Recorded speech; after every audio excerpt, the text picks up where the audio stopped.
কক্সবাজারের খুরুশকুলে ঘটেছে এক হৃদয় বিদারক ঘটনা। পারিবারিক কলহের জেরে ছেলে বাবাকে নির্মমভাবে পিটিয়ে হত্যা করেছে, তারপর বস্তায় ভরে মাটি চাপা দেওয়ার অভিযোগ। এমন খবর যেন শিহরিত করেছে পুরো এলাকা। ঘটনাটি ঘটেছে মঙ্গলবার 16 সেপ্টেম্বর রাত 9টার দিকে।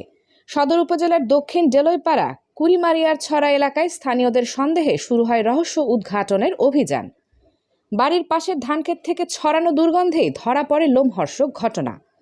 নিহত মোহাম্মদ সৈয়দ, বয়স আনুমানিক 50 বছর, রোহিঙ্গা হলেও পরিবার নিয়ে বহু বছর ধরে এই এলাকায় বাস করছিলেন। তার ছেলে মোহাম্মদ রফিককে ইতোমধ্যে গ্রেফতার করেছে পুলিশ। প্রতিবেশীরা জানান, বাবা সৈয়দের সঙ্গে তার স্ত্রী ও সন্তানদের মধ্যে দীর্ঘদিন ধরেই চলছিল পারিবারিক কলহ। সোমবার ভোরে নামাজ পড়ে ফেরার পর শাশুড়ির সঙ্গে তর্কে জড়িয়ে পড়েন তিনি।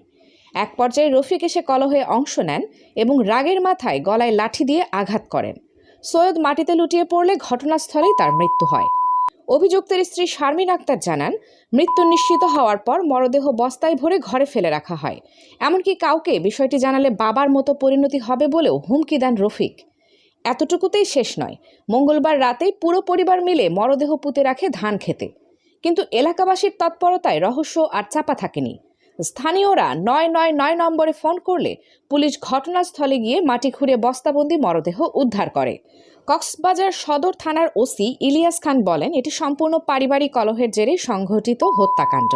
স্থানীয়দের সহায়তায় আমরা দ্রুত অভিযান চালিয়ে রফিককে গ্রেপ্তার করেছি। বাকিদের ধরতে অভিযান চলছে।